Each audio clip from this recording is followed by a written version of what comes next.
Una sa lahat, nasa 1,000 individual na galing pa sa iba't ibang probinsya nangalampag sa Bangko Sentral ng Pilipinas para raw kubrahin ang nakatagong kayamanan ng Pilipinas. Tig-1 milyon daw sila. Fully matured na ang kayamanan. Kaya sa panahon ni PBBM, kinakailangan mailabas na ito. Git ng BSP, hindi yan totoo. Nagbarikada rin ang mga pulis habang ang mga nagsasabing tagapagmana sila ng yaman ng bansa umuwing walang napala. Ang buong detalye, kaugnay ng balitang yan, abangan maya-maya lang. Live mula sa himpilan ng News 5. Simulan na ang balitaan dito sa Frontline Pilipinas. Magandang gabi Pilipinas, ika-8 araw ng Mayo taong 2024. Kasamang buong pwersa ng News 5. Narito na mga po Frontline na balita. Mga posibleng hakbang ng gobyerno sakaling maglabas na ng mga arrest warrant ang International Criminal Court, hinahanda na ng Department of Justice. Dating Pangulong Rodrigo Duterte, bumuelta muli sa ICC. Nasaan kayo yung panahon na kailangan namin ng tulong, mga kayo? Tapos pupunta kayo dito, bastos yung ginagawa ninyo. Bastos yan ko kayo. Pangulong Bongbong Marcos muli ring binanata ni Digong at nabigyan pa ng bagsak na marka. Presidential son at Congressman Sandro Marcos nagsalita na rin sa patutsyada ng mga Duterte sa kanyang mga magulang. I've been in politics long enough to know that that's how the game works. There has always been mudslinging. Partido Federal ng Pilipinas ni PBBM at lakas CMD ni dating Pangulong Gloria Arroyo nagsanib puwersa para sa 2025 midterm elections. Hugpong ng pagbabago ni Vice President Sara Duterte, makakasama rin kaya sa alyansa? Umano'y di makataong body search sa mga babaeng bisita sa New Bilibid Prison, pinaiimbestigahan na ng DOJ. 7 Bureau of Corrections officers suspendido. China, may audio recording daw ng sinasabing bagong kasunduan kasama ang Pilipinas kaugnay sa West Philippine Sea. Defense Secretary Gibo Teodoro, duda kung totoo ito. Dapat alamin kung sino ang responsable dito at alisin sa Republika ng Pilipinas. Jobless rate o bilang ng mga Pilipinong walang trabaho tumaas sa 3.9% nitong Marso. Rambulan ng mga lalaki sa isang resto bar sa Navotas, nauwi sa pananaksak, isa patay. At sa Frontline Showbiz, ang pasilip sa inaabangang High Street na mapanood dito sa TV5. Napuno ng mga mura at pambabatiko sa Administrasyong Marcos ang prayer rally sa Dumaguete City na dinaluhan ni dating Pangulong Rodrigo Duterte. Muntik pang hindi matuloy ang programa. Binawi kasi ng LGU ang kanilang permit. Nasa frontline ng balitang yan, si Maricel Halili. Pasado alas 6 kagabi nang dumating si dating Pangulong Rodrigo Duterte sa Freedom Park sa Dumaguete City para lumahok ng prayer rally. Pero pagdating pa lang sa venue, dismayado na siya. Bigla kasing binawi ng LGU ang permit kahapon at pinasasara dapat ang parke. Sinubukang kunin ng News 5 ang panig ng LGU ng Dumaguete sa nangyari, pero tumanggi muna silang magsalita sa issue. Ang mga dumalo naman sa rally kagabi, hindi umalis ng Freedom Park kaya natuloy pa rin ang programa. Pagsampa sa entablado, dito tahas ang sinabi ni Duterte kung sino sa tingin niya ang nagpabawi ng permit. Ewan ko ba kung bakit, anong klaseng utak. Nagbigay ka na nga ng permit, binawi mo pa. Kasi tumawag ang Malacanang. Kung ganon ang style ng local government, napakawalang kwenta. Hanap kayo ng iba. Gaya naman ng mga naunang prayer rally, mas napuno ng mga mura at pambabatiko sa Administrasyong Marcos ang mga litanya ni Duterte. Una niya ulit binakpakan ang isinusulong na economic charter change ng Kongreso. Imbes kasi na manghikayat ng foreign investors, may iba raw talagang agenda si Marcos sa Chacha, sabi ni Digong. Pag ginalaw yan, wala nang katapusan. Huwag ka nang tumakbo. Huwag mo nang galawin ang konstitusyon kasi magkagulo talaga tayo. Do not ever believe na ikaw yung exception. Kung siya raw ang tatanungin, naniniwala si Digong na palpak ang unang 2 taon sa pwesto ni PBBM. Hindi lang mahal ang bigas. Ang issue ngayon is gutom ang Pilipino. Yun ang dapat nilang bigyan ng atensyon.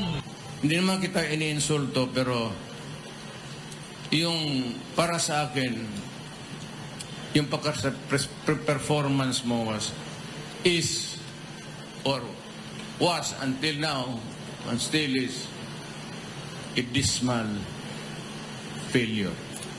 Basta ikaw lang dyan sa itaas,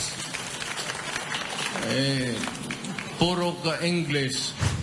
Nitong mga nakalipas na araw, pinalutang ni dating Senador Antonio Trillanes na maglalabas na ng warrant of arrest ang International Criminal Court laban kay Duterte, kaugnay sa investigasyon nito sa war on drugs at Davao Death Squad. Sa Hunyo o Hulyo daw ito ilalabas ng ICC. Kaya sa mismong prayer rally, hindi na iwasang maglabas ng sama ng loob ang dating Pangulo. Magsirko-sirko na yung mga tao dyan, tumbling-tumbling na, yung mga anak nga may naging bangag na. Nasaan kayo? Nasaan kayo yung panahon na kailangan namin ng tulong? Mga kayo. Tapos pupunta kayo dito, prisuhon, gunin mo. Tangan-tagag itlog. Bastos yung ginagawa ninyo. Bastos yan ko kayo. Bakit sila pupunta dito tapos maghusga? Anong nagawa nila sa akin? Sa atin? Wala! Nagbabalita mula sa Frontline, Maricel Halili, News 5. Kaliwat kanang banat pa rin mula kay dating Pangulong Duterte at sa anak niyang si Mayor Baste ang pinupukol kay Pangulong Bongbong Marcos at kay First Lady Liza Marcos. Kaya naman nagsalita na rin si Presidential son Sandro Marcos. Nasa frontline ng balitang yan si Marian Enriquez. Sanay na raw sa batuhan ng putik sa politika ang mag-amang si Pangulong Bongbong Marcos at Senior Deputy Majority Leader Sandro Marcos. Kabilang na riyan ang mga patutsada ng kampo ng mga Duterte. I've been in politics long enough to know that that's how the game works. And my dad, same thing naman. There have always been accusations hurled. There has always been mudslinging. Kung merong hindi sanay sa kanilang pamilya, yun daw ay ang kanyang inang si First Lady Liza Araneta Marcos, na kagabi lang ay pinatutsadahan ni Davao City Mayor Baste Duterte. Tanawan ninyo ang interview ni Liza Marcos. Tanawan na ninyo. Nana sa interview, tanawan ninyo, maunang dagway sa itong nasod karon. Pinagtanggol naman ni Sandro ang kanyang ina. From that interview, I think that you've all seen, is I guess one of a wife who is being protective of her husband. So I think we can sympathize in that sense. Bukod dyan, may mga banat pa si Mayor Baste sa Administrasyong Marcos sa prayer rally kagabi sa Dumaguete. Power tripping na raw ang estilo at nakukuha raw ang kanilang gusto dahil sila ang nasa posisyon. Nana ta dire. Di magunang unana ng kinabuhi ba? Gusto nila nga monopolya o nilang politika. Sagot naman dyan ng presidential son. Regardless of what Mayor Baste says, I still have the utmost respect for him. I still consider him a friend. If he wants to talk to me about it, he's more than welcome to anytime. He has my number. Tinanong din si Sandro kung ano ang masasabi niya sa mga patutsada ni dating Pangulong Rodrigo Duterte sa kanyang ama. Ang sabi lang niya, I'm not gonna comment on any statements of any former presidents because I don't think it would be appropriate. I still think, given that they are former heads of state, that they should be afforded the same respect that the current head of state should be afforded as well. Nagbabalita mula sa Frontline, Marian Enriquez, News 5. Ipapaalam ng Department of Justice kay Pangulong Bongbong Marcos ang mga legal option kaugnay sa International Criminal Court o ICC. Ayon kay DOJ spokesperson Miko Clavano, magkakaroon sila ng mabusising briefer sa Pangulo.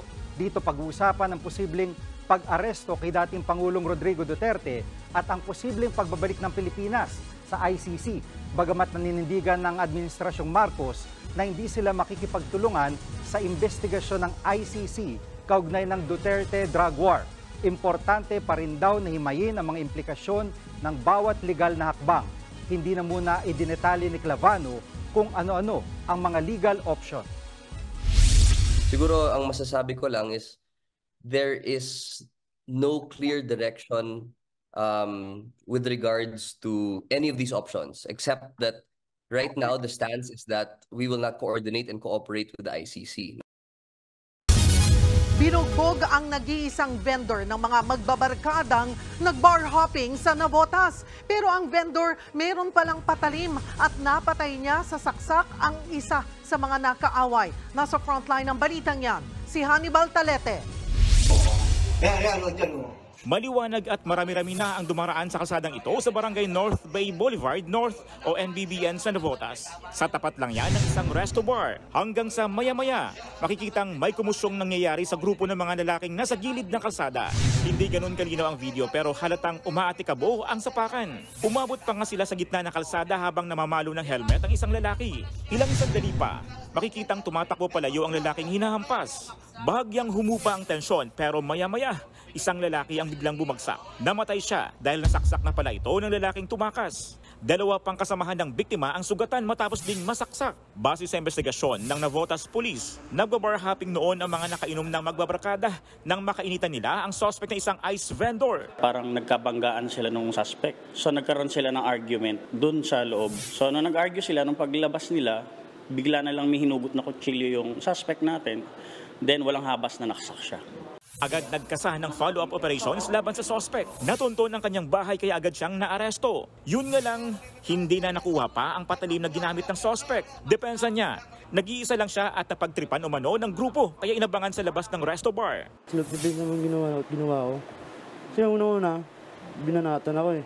Naghampas ako ng helmet, tapos binangga ako ng motor. Ako lang po mag-isa, wala akong kasama. Saan yung po nakuha yung patalim? Hindi ko na po alam kung sino nagabot sa akin nun. Napag-alamang dati na palang nasangkot sa gulo ang suspect at pangalawang beses na niyang naaresto. Posible siyang sampahan ngayon ng reklamong homicide at 2 counts of frustrated homicide. Nagbabalita mula sa Frontline, Hannibal Talete, News 5. Hindi nagpatinag ang isang lalaki sa pagnanakaw ng mga piyesa ng isang sasakyan sa Malate, Maynila. Nag-a-alarm na ang sasakyan pero tuloy pa rin siya sa pagnanakaw. Nasa frontline ng balitang yan si Dave Abuel, exclusive. Mag-alas 4 ng madaling araw noong April 30 nang masapul sa CCTV ang pagparada ng isang rider sa F. Agoncillo Street sa Malate, Maynila. Pumesto siya sa tapat ng isang nakaparadang SUV. Nang masigurong walang taong nakatingin, sinipat niya ang ilalim ng SUV. Maya-maya, bigla na lang nag-alarm ang sasakyan pero di nagpatinag ang lalaki. Binaklas na pala niya ang fog light bezel o yung kapitan ng harapang ilaw ng SUV at inilagay ito sa top box ng motorsiklo niya. Hindi pa sa dyan nakontento at binaklas din ang isa pang fog light holder. Matapos niyan, mabilis na tumakas ang rider habang ang SUV patuloy sa pag-alarm. Maya-maya, lumabas ang may-ari ng SUV. Laking gulat niya nang makitang wala na ang ilang pyesa ng kanyang sasakyan. Pagtingin ko wala na nga, magnanakaw. Tapos tumakbo pa ako doon. Yung motor niya, Raider. Ang kapal ng muka, nag-a-alarm na. Hindi pa rin siya natitinag. Basta makuha niya isang pares, dalawa. Nasa 10,000 piso ang halaga ng mga natangay na pyesa. Nai-report na ng biktima sa barangay at pulisya ang pagnanakaw. Tingin ng barangay, notorious ang salarin sa bilis nitong magnakaw. Tinutugis na ang kawatan. Mensahe naman ng biktima, Kuyang magnanakaw, sinasabi ko sa'yo, pag nahuli kita, nako, kulong ka. Tsaka hindi ka ba nahihiya sa ginagawa mo? Yung pinapakain mo sa pamilya mo galing sa nakaw. Nagpabalita mula sa Frontline, Dave Abuel, News 5. Dead on the spot ang isang binatilyo matapos pagbabarili ng riding in tandem sa Cebu City. Ang ininalang motibo sa krimen, illegal na droga. Nasa frontline ng balitang yan si John Aroa. Nakasubsob sa e-bike habang naglalawa ang dugo. Ganyan nadatnan ang 21 anyos sa Jimar Cañete sa barangay Cugon Pardo sa Cebu City kagabi. Nang suriin ito ng mga otoridad, tadtad ng bala ang katawan ni Cañete. Base sa investigasyon, pinagbabaril ng riding in tandem ang biktima habang sakay ng e-bike kasama ang 2 pang pasahero. 5 hanggang 7 putok ang pinakawalan ng gunman. 5 basyo ng bala ang na-recover sa crime scene. Ligtas naman ang 2 pang kasama ni Cañete. While nakatambay, may dumaan na nakamotor. 2. Pag tinira tong si victim natin, tapos sabay alis. Labis naman ang pagdadalamhati ng pamilya ni Jimar. Giit nila, walang nakaaway o banta sa buhay ang binata. Mahal, lagay mo na ko. Hindi talaga. Sila ang pinuntahan ko dito sa Cebu. Ngayon, wala na siya. Mahal na mahal mo po yung si Sir Jimar. Nung Monday, sabi niya, mag-ingat kayo lahat. Mahal ko kayo lahat.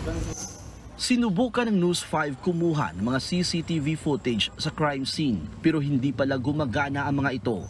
Ayon sa mga pulis, kalalabas lang ni Cañete sa bilangguan noong nakaraang linggo dahil sa kasong murder. Isa sa mga anggulo na tinitignan natin dito sa case na to is drugs actually. Magkakilala sila. Sibling nagkaunsihan?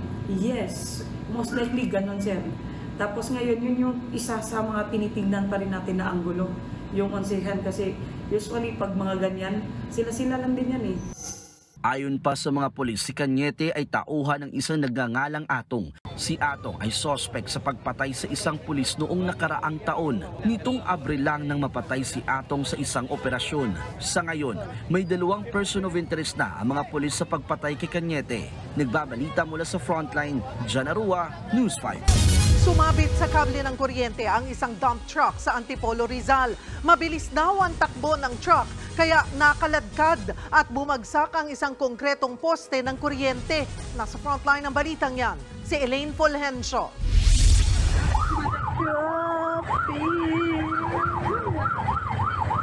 Traffic yard. Nagkanda buhol-buhol ang traffic sa bahaging ito ng sumulong highway sa Antipolo, Rizal. Dahil yan sa humambalang ng mga kable at poste ng kuryente, mag-aalas 10 kagabi sa bahagi ng barangay Mambugan.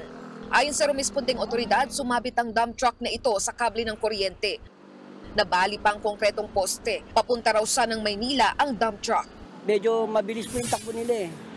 So, tendency nun, talagang masabitan yung kable, mahahatak yung poste. Sugatan sa aksidente ang mag-asawang sakay ng motorsiklo. Sumabit daw sa leeg ng angkas ang kable ng kuryente kaya sila sumemplang. Dahil sa aksidenteng yan, nag-brown out sa lugar. Kabilang sa nadamay ang computer shop ni Jerry kaya sarado muna ito. Nadaplisan din ng posting natumba ang bubong ng naturang shop. Kailangan namin mag-open, mag-work, mga ganyan. Mga namin, kliyente namin, mga customer, everyday nagpapaprint.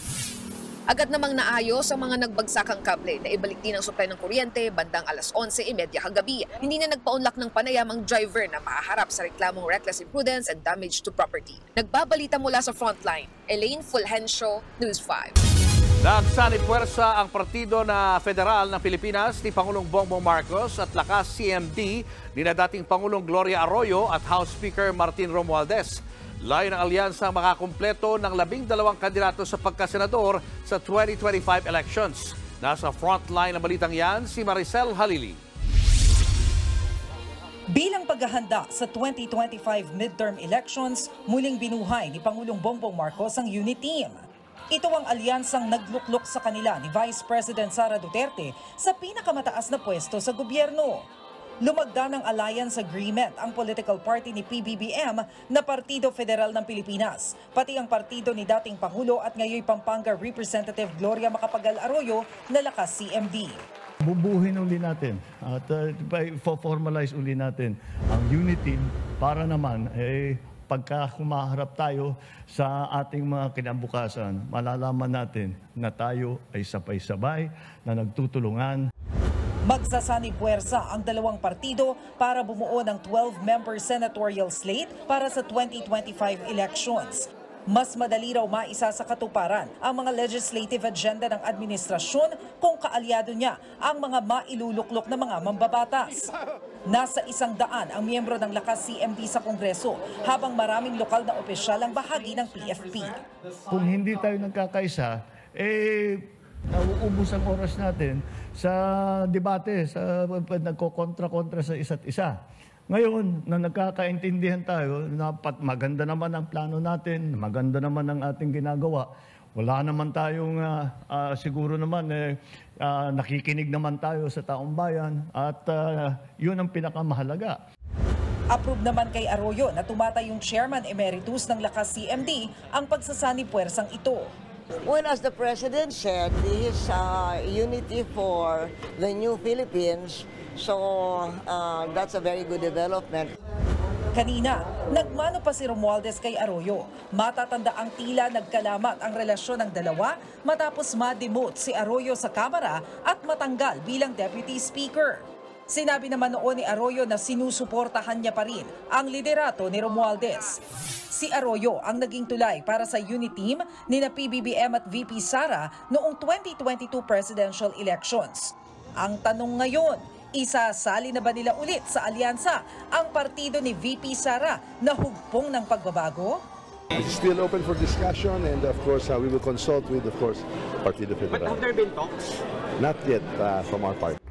Naging parte noon si VP Sara ng Lakas CMD ni na Arroyo at Romualdez. Pero nagbitiw din siya bilang miyembro nito sa gitna ng issue ng pagka-demote ni Arroyo sa Kamara.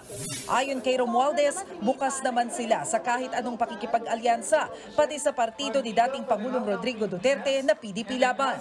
Sa ngayon, kukumpletuhin muna nila ang magiging pambato ng alyansa sa pagkasenador para sa 2025 elections. Nagbabalita mula sa Frontline, Maricel Halili, News 5. May hawak daw na audio recording ang China na magpapatunay sa New Model Agreement na pinasok ng Pilipinas tungkol sa West Philippine Sea.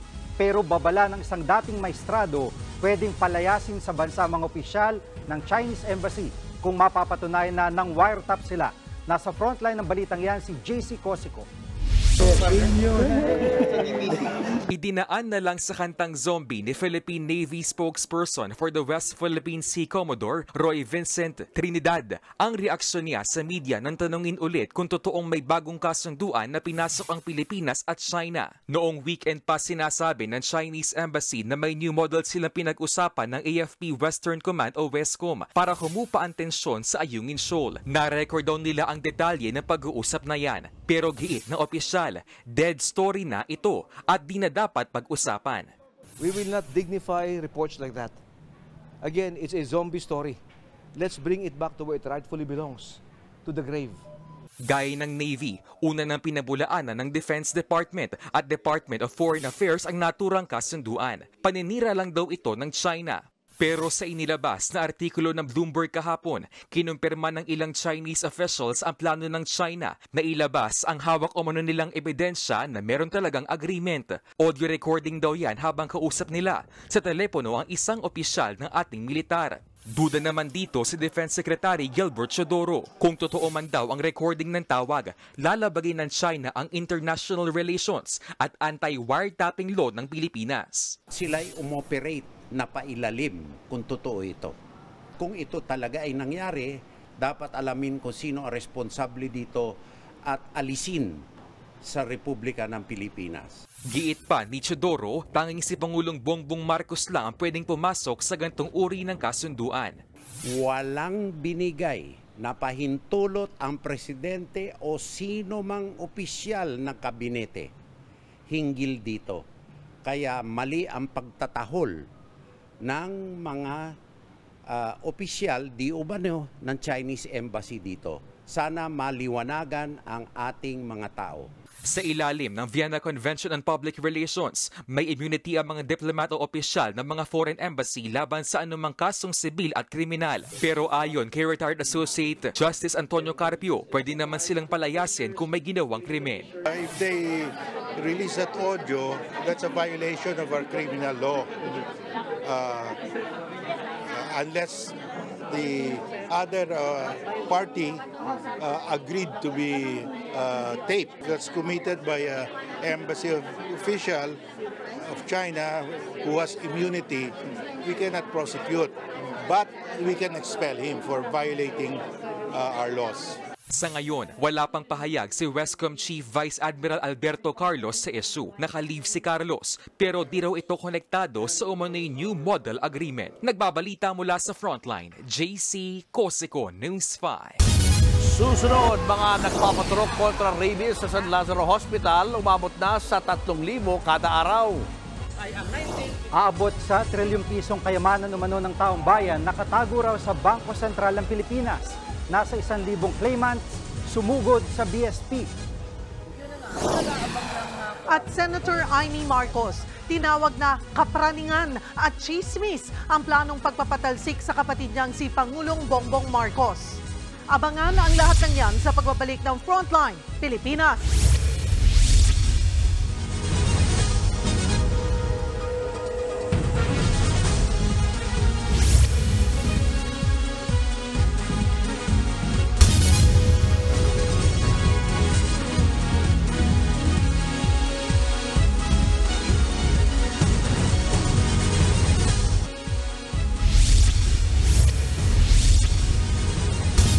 Umaabot na sa 3,000 kada araw ang nagpapaturok kontra rabies sa San Lazaro Hospital.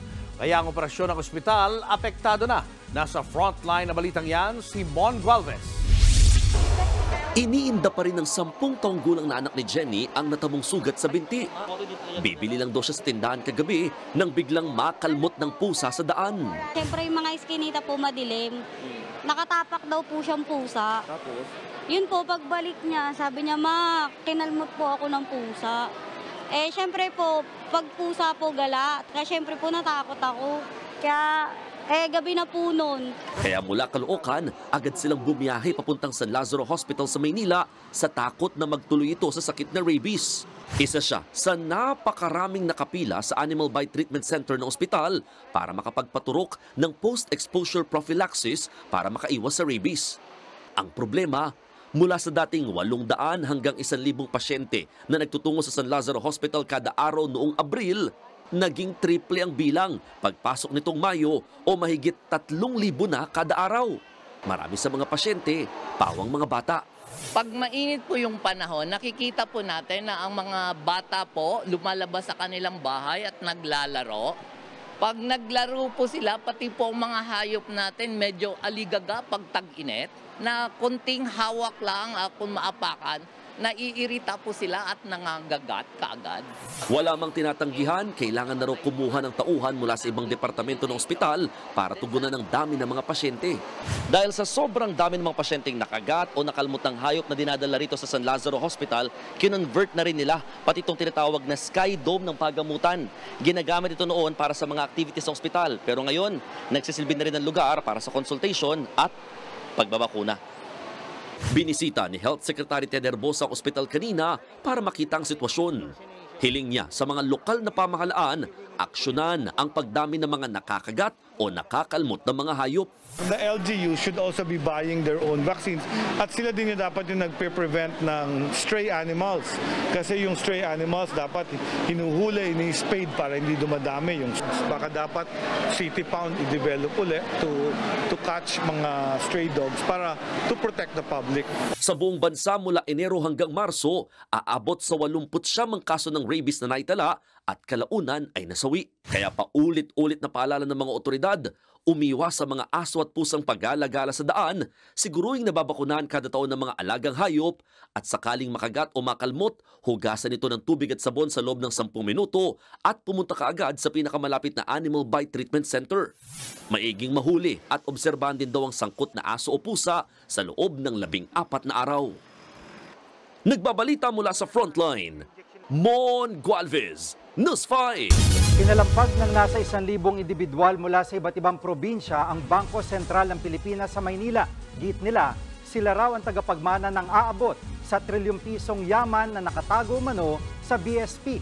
Nasa frontline ng balitang yan si Gary De Leon. Luzon, Visayas, Mindanao.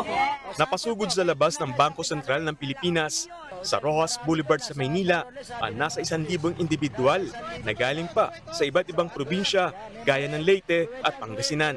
Nangutang at nag-arkila pa raw sila ng bus makarating lang sa BSP. Ilan sa kanila, mga senior citizen pa. Binarikadahan sila ng Manila Police District lalo't nagkumpulan na ang grupo sa labas ng BSP. Ang pakay nila, kalampagin ng Bangko Sentral at kubrahin ang nakatagong kayamanan umano ng Pilipinas na nakadeposito raw sa BSP. Marami mag-blowout ngayon na. Magkano po inaasahan yung makukuha sa ng nag-alo sa Bangko Sentral? Depende na. Depende. By category po yan. By category. Ayon sa kanila, tigi 1 milyon ang makukuha nila bawat isa. Sino po nasabi sa inyong ganyan? Si Prince Gilbert, Attorney Prince Gilbert de Salvador. Taga saan po siya? Taga Baler, Quezon. Natunto ng News 5 na kasama sa mga nagkumpulan sa labas ng BSP, si Gilbert Salvador. Ang totoo niyang pangalan ay Gilbert Langres. Founder siya ng grupong Democratic Republican Guardians of the Philippines. Ayon sa kanya, aabot sa trilyong piso ang matagal nang nakatago at panahon na raw para ilabas ito ng BSP. Para ma-claim na ng taong bayan ang nakatagong kayamanan na narito sa Bangko Sentral ng Republika ng Pilipinas na nais kong iparating sa tambay ng Pilipino na panahon na itong pakinabangan dahil which is fully matured na ang kayamanan. Kaya sa panahon ni PBBM, kinakailangan mailabas na ito. At nang matanong kung saan niya nakuha itong impormasyong ito, ang tinutukoy ko, ang ating saligang batas na Republika ng Pilipinas ay ang 1987 Philippine Constitution. Meron tayong saligang batas. Ang tanong, naipatupad na po ba ang ating saligang batas? Hindi. O, kita ninyo. Kung susuriin ang 1987 Philippine Constitution, isang beses lang nabanggit ang Bangko Sentral. Sabi ng Article 12, Section 20 ng Saligang Batas, ang Bangko Sentral ng Pilipinas na pinatatakbo sa ilalim ng mga ipinasang batas ay magsisilbing Central Monetary Authority. Ayon naman sa BSP, hindi sila direktang nagbibigay ng pera sa taong bayan. Dibidendo raw ang binibigay nila sa pamahalaan para makaambag sa mga programang maapag-aangat ng kabuhayan ng mga Pilipino. Kaya natapos ang halos 1 oras, nagpasya ang grupo na umalis na nang walang nakuha ni piso mula sa BSP. Naihatid naman daw nila sa BSP ang sulat kung saan nakasaad ang kanilang hinaing. Nagbabalita mula sa Frontline, Gary De Leon, News 5. Pinaiimbestigahan na ng Department of Labor and Employment sa PNP at sa National Bureau of Investigation ang kumakalat na post kung saan nag-aalok umano ng scholarship ang TUPAD program ng Labor Department. Ayon sa post, may pa 8,000 pesos daw ang dole sa mga kwalipikadong estudyante. Pero giit ng dole, fake news o hindi totoo ang post. Para lang kasi sa mga nawalan ng trabaho ang TUPAD program. Pinahahanap na rin ng dole sa NBI at Philippine National Police kung sino ang gumawa ng post. Ang lahat po ng aming mga regional offices also ay binigyan na rin po namin ng tagubilin ng direktiba na makipag-ugnayan sa mga local PNP at local NBI offices. Ito po ay mahigpit na paalala sa kanila. Hindi po binabayaran ang serbisyo ng Department of Labor and Employment. Maging ang Department of Education nagbabala laban sa mga post online na may logo pa ng kagawaran at nag-aalok ng peking cash assistance. Ayon kay DepEd spokesperson Michael Poa, walang ganitong programa ang kanilang kagawaran. Inireklamo ang isang Cameroonian na nakadetain sa Bureau of Immigration matapos kikilan ang kapwa detainee na Indian national. Huli sa entrapment operation ang asawang Pinay ng Cameroonian na kasabot umano sa pangingikil. Nagbabalik si Elaine Fulencio. Nagkasa ng entrapment operation ng NBI Anti-Organized and Transnational Crime Division sa isang mall sa Parañaque City nitong Lunes. Ang target nila, ang Pinay na asawa ng isang Cameroonian na sangkot sa pangingikil at pagbabanta sa isang Indian na hawak ng Bureau of Immigration.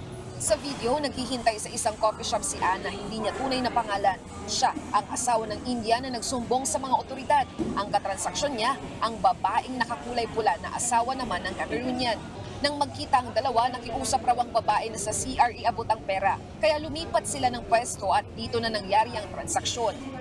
Pagkalipas ng ilang minuto, lumabas ang asawa ng Indian at inabot ang perang aabot sa 1.5 million pesos na agad inilagay sa bag ng sospek. Dito umaksyon ang mga operatiba. Nabawi naman ang perang ginamit sa entrapment.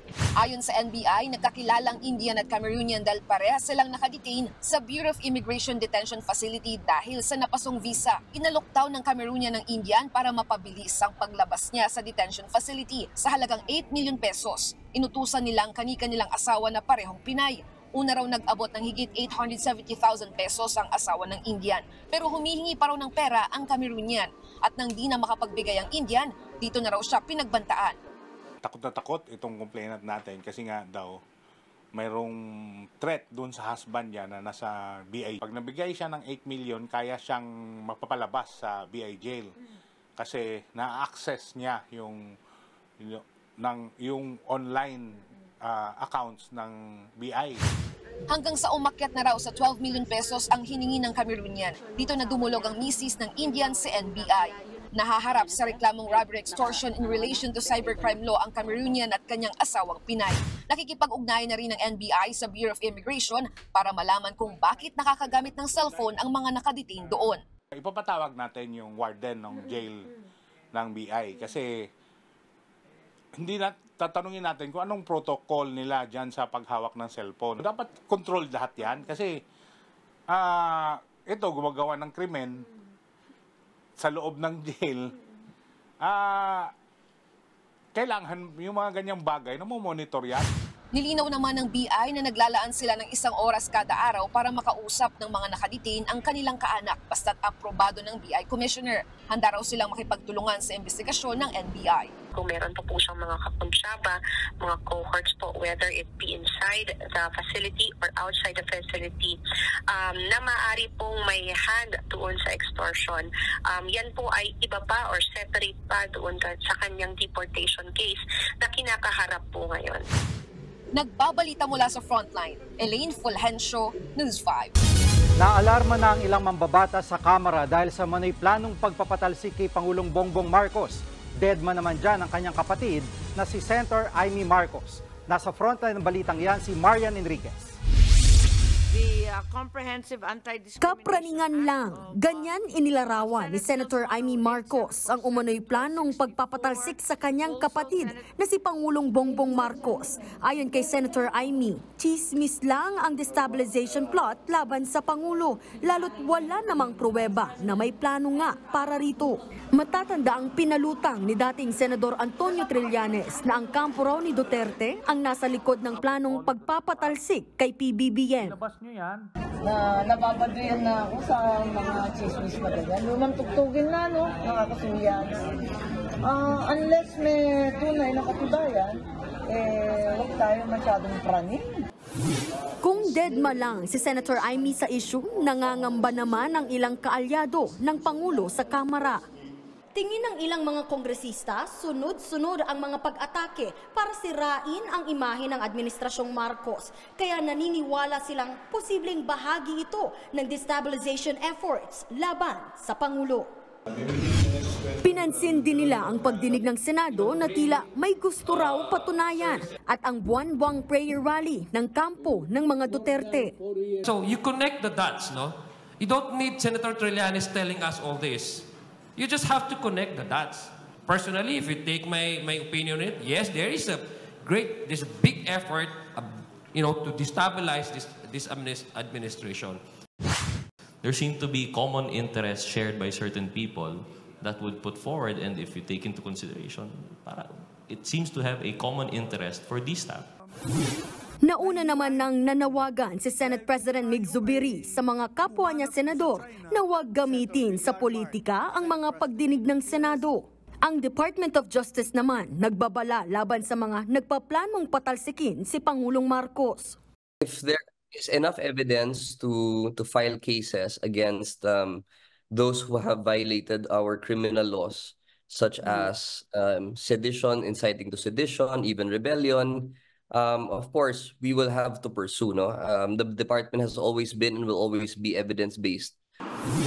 Nauna na ring itinanggi ng PNP na wala sa hanay nila ang nagre-recruit para sa sinasabing destabilization plot.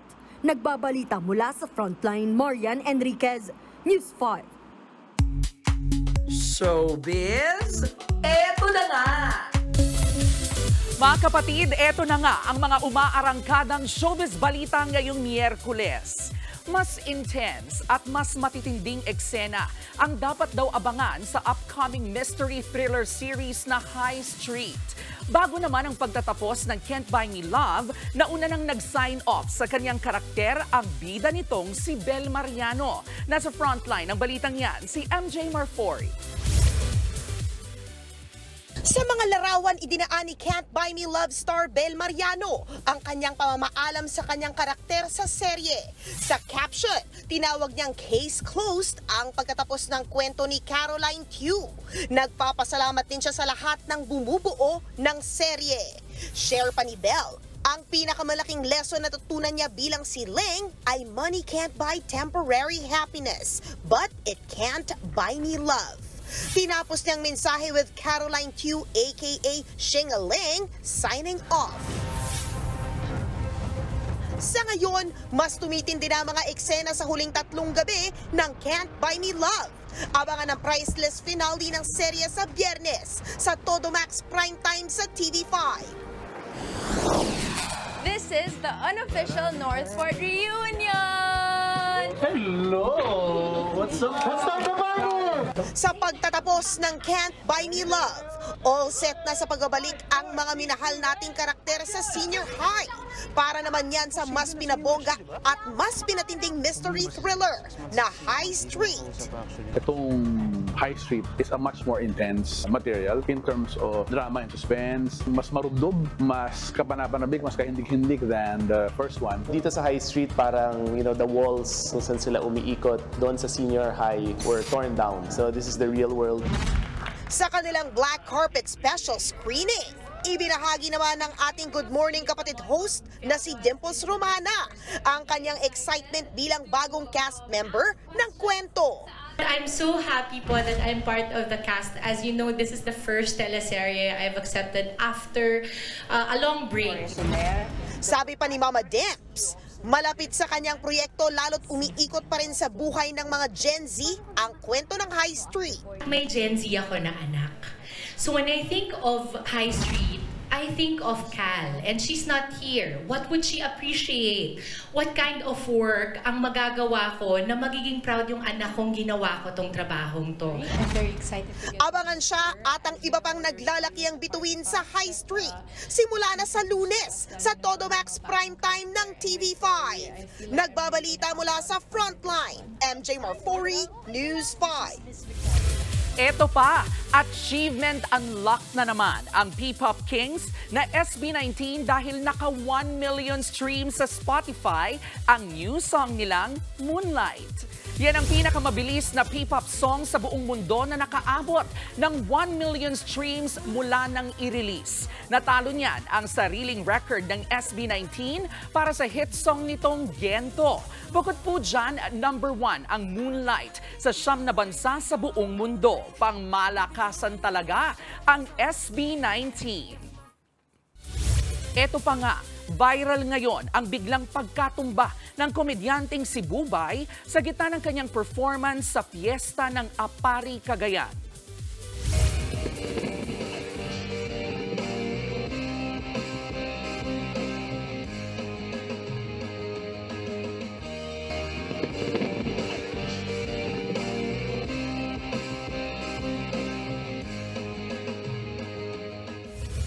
Sa video pong iyan, kitang tila nahimatay sa stage si Bubay. Agad naman siyang tinugunan ng kanyang kasamang komedyanteng si Pepita Cruz. Ayon po kay Pepita, na out of balance lang umano si Bubay. Makalipas ang ilang minuto, bumalik naman para mag-perform si Bubay sa entablado. Sa ex-account ni Pepita, sinabi niyang nasa maayos namang kalagayan ngayon si Bubay. Matatanda ang noong April 2023 nang biglang matulala sa isang live interview si Bubay dahil sa tinatawag na absence seizure. Epekto po yan ng mild stroke niya noong 2016. Susunod, lumang barkong made in China lumubog sa balikatan exercises ng Pilipinas at Amerika.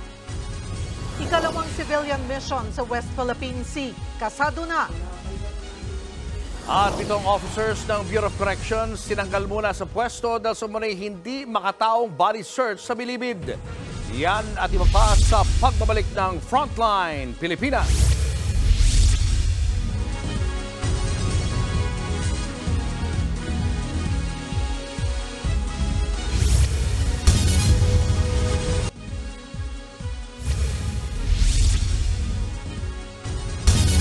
Dumami ang mga walang trabaho noong Marso ayon sa Philippine Statistics Authority. Partikular dyan ang mga trabahong nakabilad sa initan gaya sa agrikultura at construction. Nasa frontline ng balitang yan si Shaila Francisco.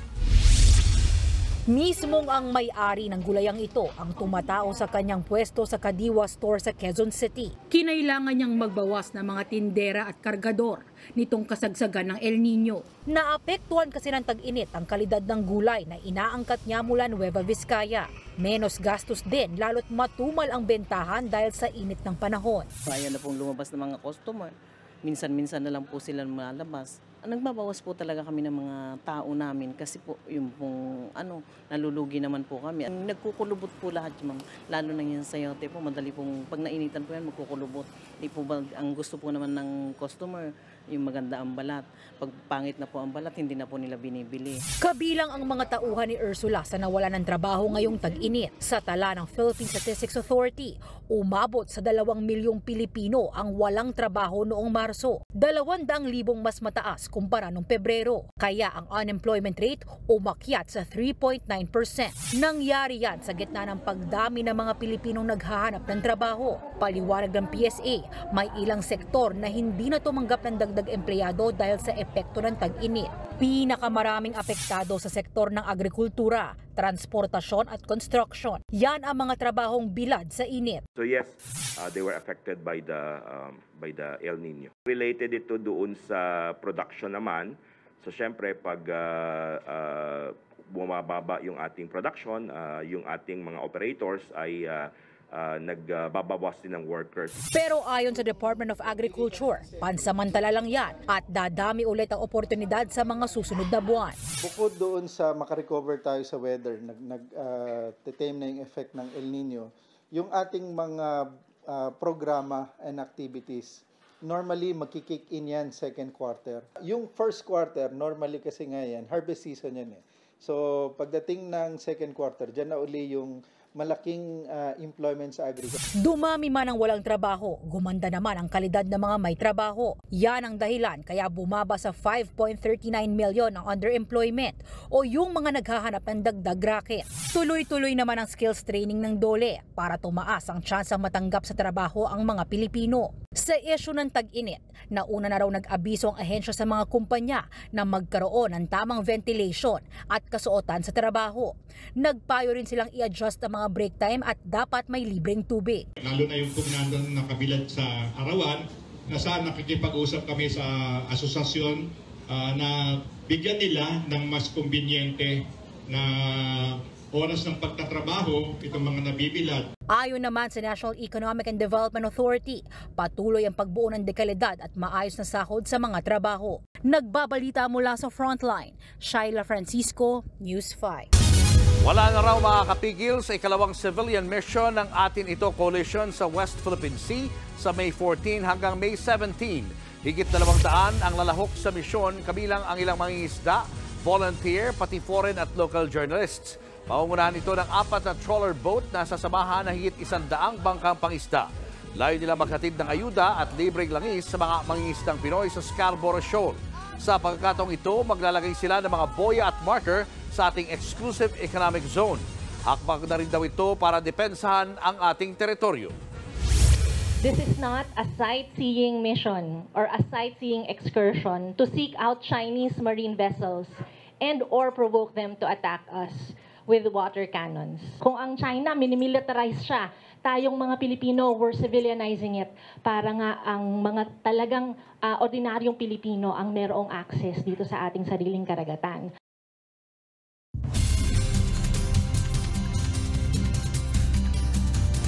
Kahit mainit pa rin ang panahon, posibleng makaranas ng pag-ulan ngayong linggo ang ilang bahagi ng bansa.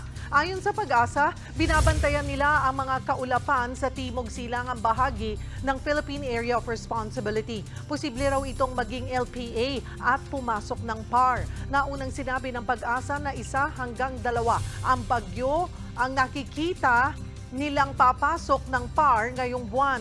Sa kabila nito, hindi pa raw magsisimula ang tag-ulan.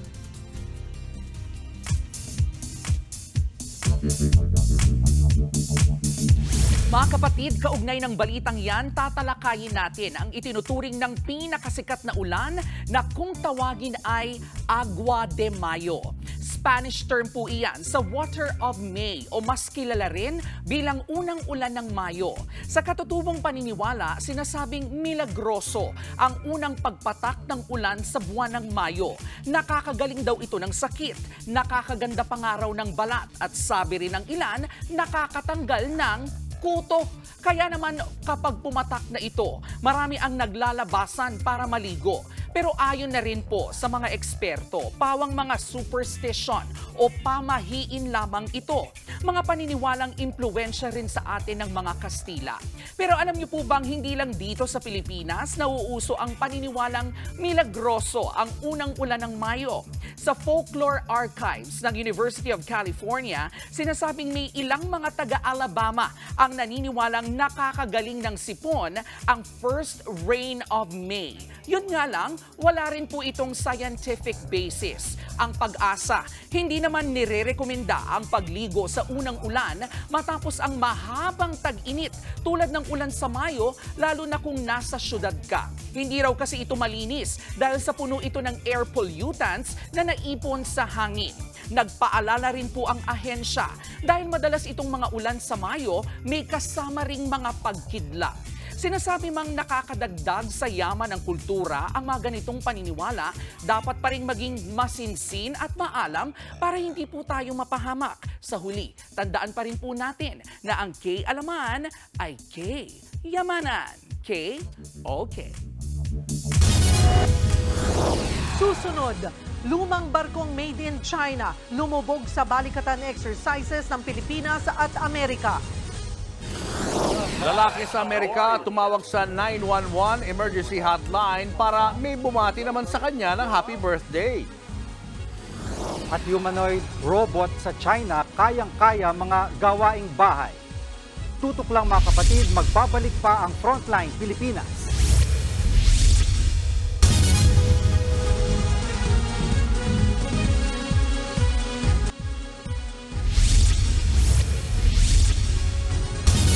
Pinalubog sa West Philippine Sea ang lumang barkong made in China na ginamit sa balikatan exercises ng Pilipinas at Amerika.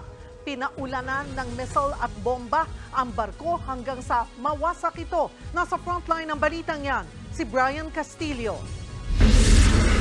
Pasado alas 8 ng umaga nang sabay-sabay atakihin ng mga barko, eroplano at land assets ng Pilipinas at Amerika ang BRP Lake Caliraya. Ito ang nagsabing target sa maritime strike exercise ng balikatan sa Lawag, Ilocos Norte kanina.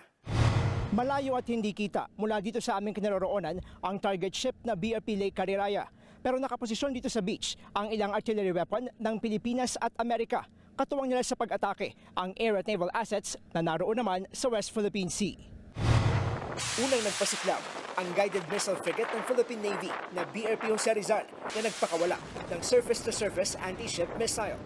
Sa drone shot, kita kung paano nito tinamaan ang likuran ng BRP Lake Caliraya. Umatake rin sa barko ang Fast Attack Interdiction Craft ng Philippine Navy. Mula Himpapawid, naglunsad din ng airstrike ang mga eroplano ng US at Philippine Air Force. Pinaunanan ng bomba ng FA-50 attack aircraft ng Pilipinas at F-16 fighter jets ng Amerika ang BRP Lake Caliraya. Dahil sa tindi ng mga tinamong pinsala, unti-unting lumubog ang barko sa laot. Makalipas ang halos 2 oras, tuluyan na itong lumubog sa dagat. Ayon sa mga opisyal ng Balikatan, pinakita sa Maritime Strike Exercise kung gaanong kalakas sa mga armas na sasalubong sa sinumang magtatangkang umatake sa dalampasigan ng Pilipinas. You got to assess it as extremely lethal, both from an aerial perspective and from a ground perspective. The ability of both the U.S. And the Filipino, Army and Air Force to work together to achieve this is extremely lethal. Sa kasagsagan naman ng maritime exercise, isang mangingisda ang nakapasok sa restricted area. Pero hindi ito nakalapit sa target ship at agad ding pinaalis. Ayon sa AFP, pababayaan na sa ilalim ng dagat ang BRP Lake Caliraya. Aprobado rin ng DENR ang lokasyon kung saan ito lumubog. Their requirement is for the ship to sink below 1,000 feet. It's beyond any diver can dive, so it's safe. But it will serve as a shelter for fishes. Safe from humans and good for fishes. Nagbabalita mula sa frontline. Brian Castillo, News 5. Isang patay at 17 sasakyan ang napinsala matapos bagsakan ng puno sa Kuala Lumpur, Malaysia. Bumagsak ang puno sa Jalan Sultan Ismail Road sa gitna ng malakas na ulan itong Martes. Nangyari ito habang mabigat ang traffic sa kalsada. Nahulog din ang ilang sangay ng puno sa kalapit na riles ng tren. Dahil dito, pansamantalang sinuspinde ang operasyon ng naturang monorail. Kakaibang 911 emergency call ang ginawa ng isang lalaki sa Boston sa Amerika para sa kanyang birthday. Tumawag si Chris sa hotline dahil gusto niyang may bumati sa kanyang birthday. Kaka 25 years old lang niya nung Sabado. Sineryoso naman ng mga pulis ang birthday wish ni Chris. Dinalan siya ng mga ito ng mini cake at kinantahan pa ng happy birthday. How old are you today? It's your birthday? 25. Happy birthday to you. Happy birthday to you. Happy birthday, dear Chris. Happy birthday to you. Tumatalino ng lalo ang mga humanoid robot. Merong marunong makipag-usap at kayang-kaya rin ang mga gawaing bahay. Narito ang Frontline Report. Ang sarap mag-food trip, pero katamad maghugas ng plato. Ang sarap sa feeling kapag umu-OOTD kayo o outfit of the day. Pero katamad namang maglaba, magsampay at magtupi ng damit. Adulting ang tawag dyan. Ang hirap, no? Pero sa China, merong isang robot na minamani lang ang mga gawaing bahay. Ito ang Astribot S1, isang artificial intelligence-powered humanoid robot na gawa ng kumpanyang Stardust Intelligence. Kaya nitong maglinis gamit ang vacuum. Marunong ding mamalansya, pati magtupi ng damit. Marunong din itong magluto. Isa rin itong robot na plantito at marunong ding humataw. Kumikilos ang Astribot S1 kahit walang remote control dahil nakaprogram na ang mga dapat itong gawin. O di ba? Pwedeng-pwedeng asahan sa mga gawaing bahay. Ayon sa developer nito, balak ilabas ngayong taon ang Astribot S1. Sa Amerika naman, meron ding dinedevelop na mga AI robot, ang For Anyone. Ang kakaiba riyan, pwede itong kausapin. Hey, for anyone? Do you think robotics will take over the world? I don't think so, but we should treat our robots kindly to avoid that they build a union. That's a threat. Pero hindi pa yan for sale, ha? At kung binibenta man yan, ang tanong, afford nyo ba? Siguradong mahal yan at mas tipid pa rin kung kayo mismo ay marunong sa mga gawaing bahay. Dahil kung kaya ng robot, kaya nyo rin yan. Nagbabalita mula sa Frontline, Brian Basa, News 5.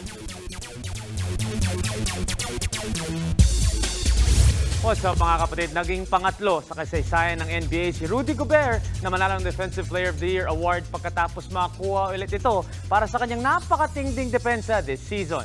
Naging number 1 sa defensive rating ang Minnesota Timberwolves at malaki doon ang ambag ni Rudy Gobert. Nag-average ang center ng 14 points per game on 66% shooting, 12.9 rebounds and 2.1 blocks. Second siya sa liga sa average rebounds, second sa offensive rebounds, 4th sa defensive rebounds, 6 sa blocks at 5th sa double-doubles. Nakakuha ang Pranses ng 72 first place votes para makuha ang 2023-2024 Kia Defensive Player of the Year.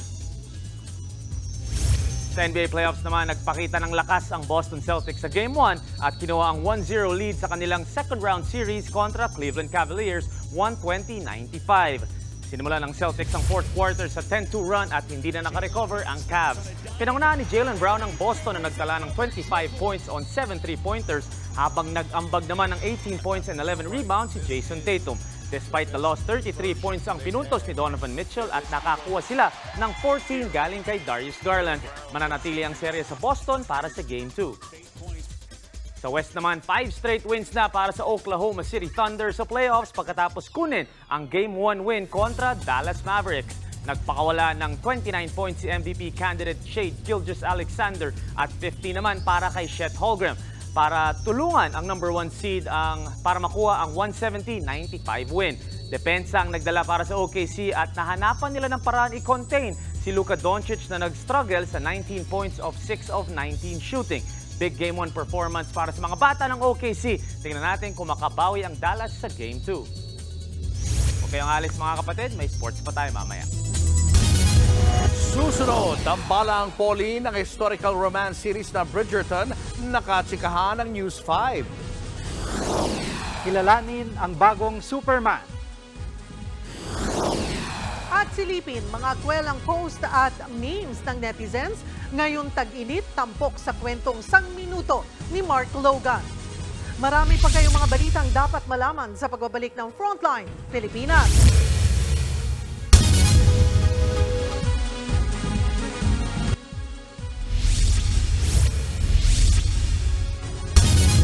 Tinanggal muna sa serbisyo ang 7 opisyal ng Bureau of Corrections kaugnay ng hindi umano makataong body search sa mga bisita ng New Bilibid Prison sa Muntinlupa.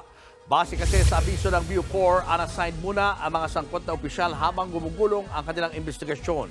Yan ay matapos mabulgar o ibulgar ng asawa ng 2 political prisoner na bilang bahagi ng body search, pinaghubad daw sila ng underwear, pinag-squat at pinatuwad pa habang expose ang kanilang maselang bahagi ng katawan. Samantala, una nang sinabi ni Bucor Chief Gregorio Catapang Jr. na bahagi ng protocol nila ang ganitong klase ng inspeksyon para maiwasan ang pagpupuslit ng kontrabando sa bilibid. Nagpayag naman si Justice Secretary Boy Rimulya na mananagot ang mga opisyal kapag napatunayang may nangyaring pang-aabuso.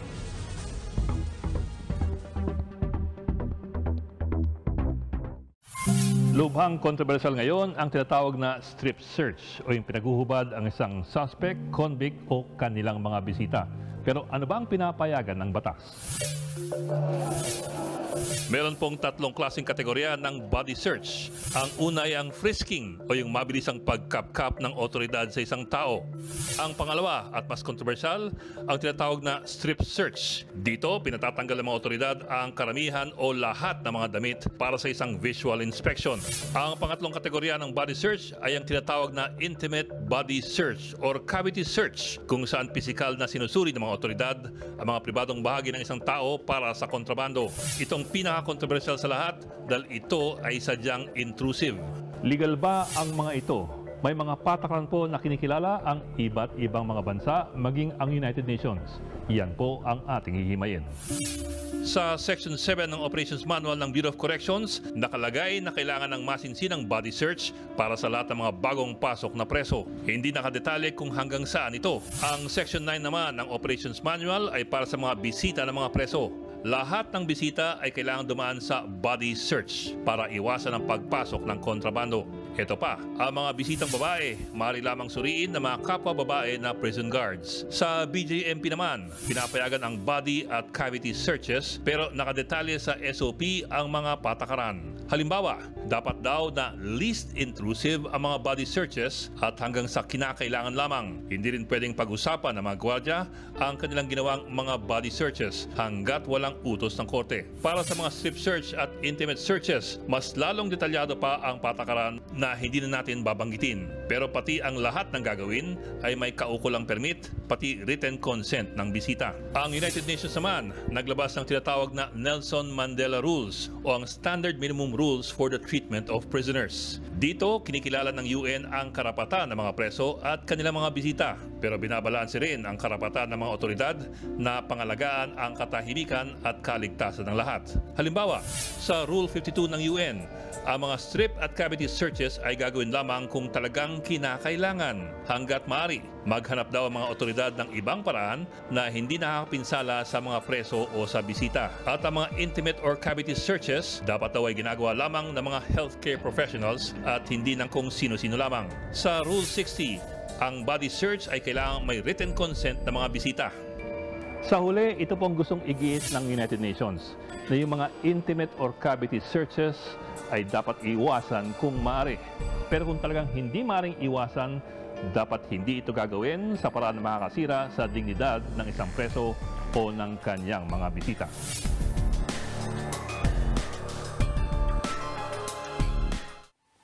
Sinuko na ng kampo ng puganteng si Pastor Apollo Kibuloy ang ilan sa mga armas na nakarehistro sa kanya. Ayon sa PNP, voluntaryong binigay ng representative ni Kibuloy ang 5 firearms sa Regional Civil Security Unit sa Davao. Naglabas din daw ng mga dokumento ang kampo ni Kibuloy na nagsasabi umanong binenta na ang 14 pa niyang armas. April 26 nang bawiin ng PNP ang gun permit si Kibuloy. Kaugnay ito ng mga kinakaharap niyang kasong child at sexual abuse at human trafficking. Pinapaban ni Senator Risa Hontiveros ang pogo sa bansa. Kasunod yan ng lumutang sa Senado na posibleng ginagamit sa surveillance at hacking ng government websites ang ni-raid na pogo hub sa Bamban, Tarlac. Sa frontline ng balitang yan, si Camille Samonte. Dapat nang aksyonan ng liderato ng Senado at Executive Department ang total ban ng Philippine Offshore Gaming Operator o POGO sa bansa. Yan ang panawagan ni Senator Risa Hontiveros sa paulit-ulit na pagkakasangkot sa iba't ibang klase ng krimen ang POGO. Matagal nang inirekomenda ng ilang senador ang POGO ban. I'm just waiting na maaksyonan na namin yon in plenary. Kung kailangan pang magpasa ng batas para lang kontrahin talaga with the force of law yung naging polisiya in effect ni Duterte noon na buksan talaga ang bansa natin sa POGOs. We should do that now. Sa pagdinig ng Senate Committee on Women, Children, Family Relations and Gender Equality kahapon, isiniwalat ni Hontiveros na bukod sa cryptocurrency at love scam, posibleng sangkot din sa surveillance at hacking ng government websites ang ni-raid na POGO hub na Zun U1 Technology Incorporated sa Bamban, Tarlac noong Marso. Time na nawagan ako ulit kay Presidente sa hearing kahapon, kung gusto talaga nilang sugpuin ang krimen, kung gusto talaga nilang inip in the bud yung banta sa pambansang seguridad nitong mga POGO na to na kuta ng mga krimen, kuta ng mga operators ng suspected na surveillance at saka hacking. First big step nila, i-ban na ang POGO, palabasin na ang POGO. Daan-daang Pinoy at foreign nationals ang na-rescue sa ni-raid na POGO hub. Posibleng sa Banban daw nagsimula ang ilang tangkang government website hacking kamakailan. Iniuugnay din ni Hontiveros si Bamban Mayor Alice Guo na posibleng pakawala raw ng China. Kaduda-duda raw ang pagkatao ng alkalde na wala umanong hospital at educational record.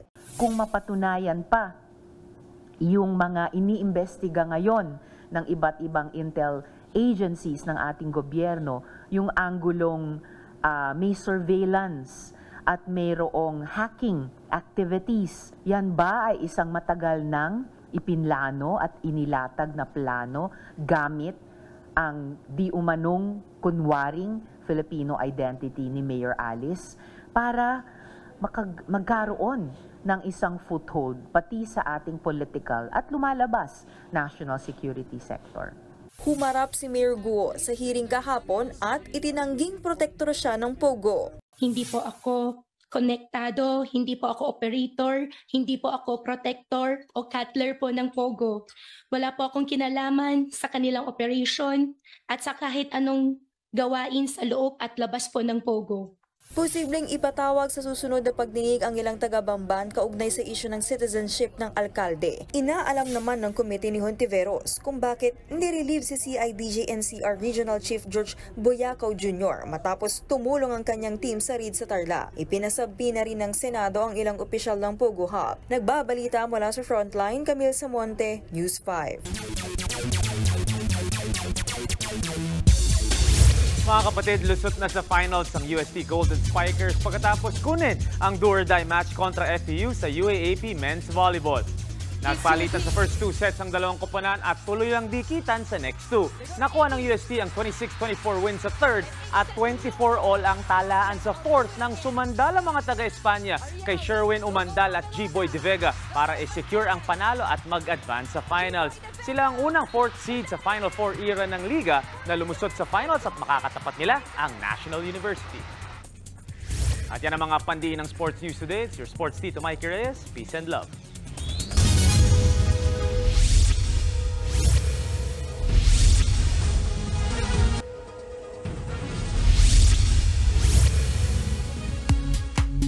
Showbiz, eto na nga!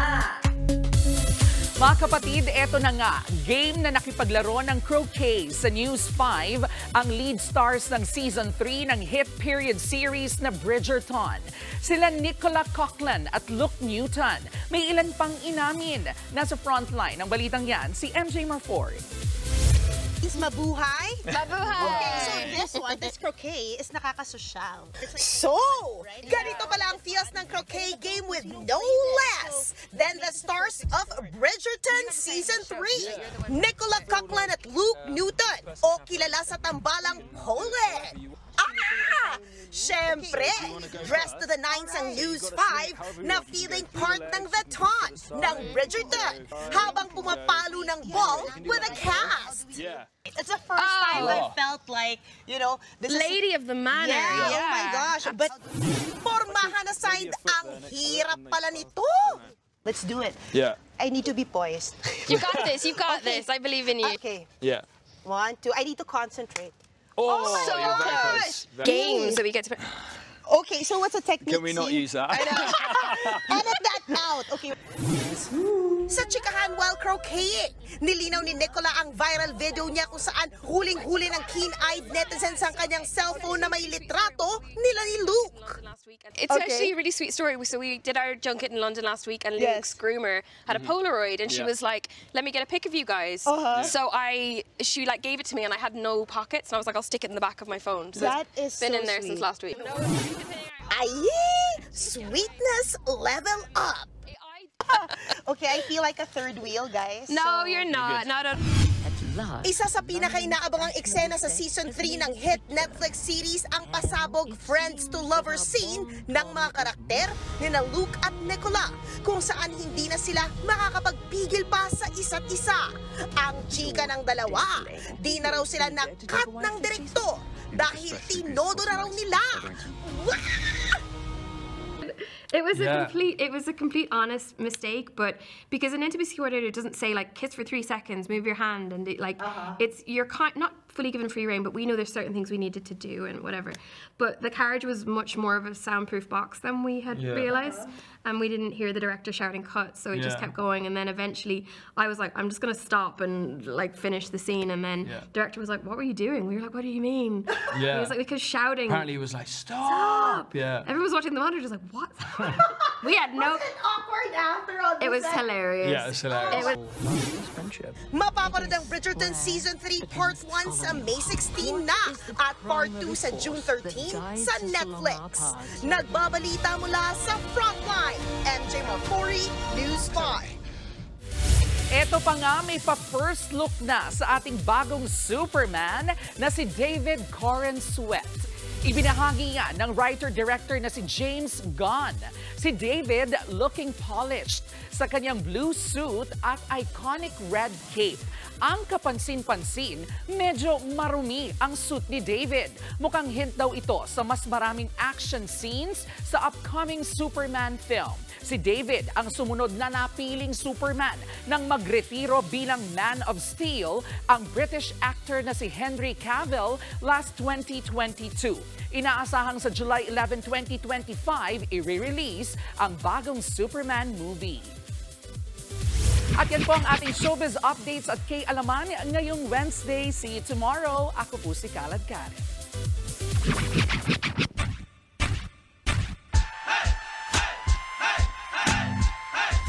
Basta talaga kakulitan, abay hindi po mauubusan talaga ng entry ang mga Pinoy. Kahit na nga sobrang init ng panahon, nagagawin pa rin natin na mangulit.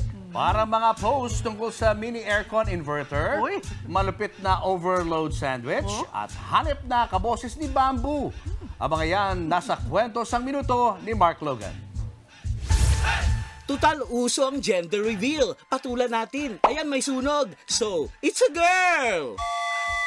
Gusto nyo ba ng split type aircon? Yung pocket size? Sa mga nagtataka, bakit tahimik ako? Inverter po kasi ako. Maging matalino lalo na sa pagligo. Pangamba ng netizens, okay na tayo sa ECQ at GCQ. Pero papunta naman ata tayo sa barbecue. Usong-uso ngayon ang overload tulad nitong burger. Oh, extended. Overload baka mo. Eto, di kayo lugi. O, magkapares. Naririnig akong bagong sigaw. At eto, pambambu. Pambato ng Cotabato. Di mo ba namamalayan? Wala ka bang nagagamdamaw? Nagbabalita mula sa Frontline, Mark Logan, News 5. Ganda ng boss. Oo, lamig eh. No? Parang ikaw lang, Jay. Lapit Sige na. nga, gusto ko yung pocket. Gusto ko yung pocket, inverter na aircon. No? Oo. Pero yun, abangan natin yung Superman, ha? Yes, David Warren Sweat. Oh, alam mo ang kaibahan ng Superman na ito doon sa mga ibang Superman. Eto, nakalabas yung brief. Tama. Original na, original. Kasi di ba, mga dati, iba na yung costume nasa loob yung brief dati nila, ngayon nasa labas na ulit. May original. May original. Oh, parang original. Labas yung brief. Abangan natin. Guwapo yan, si David. Hi, David. At yan ang mga balita at impormasyong dapat niyong malaman sa araw na ito. Mga balita para sa may alam at may pakialam. Kami ang inyong mga kasangga sa Frontline Pilipinas.